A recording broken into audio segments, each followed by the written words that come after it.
Everyone, in today's video I'm going to show you how to give someone your cash app tag.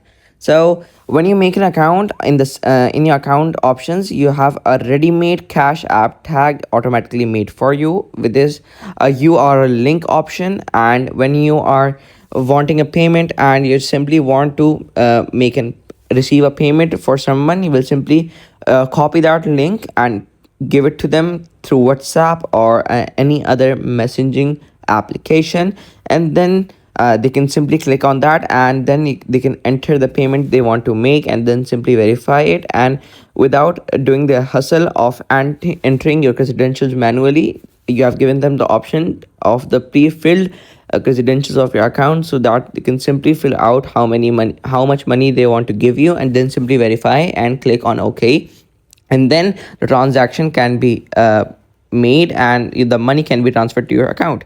So yeah, thank you for watching this video till the end. Don't forget to subscribe the channel and like the video.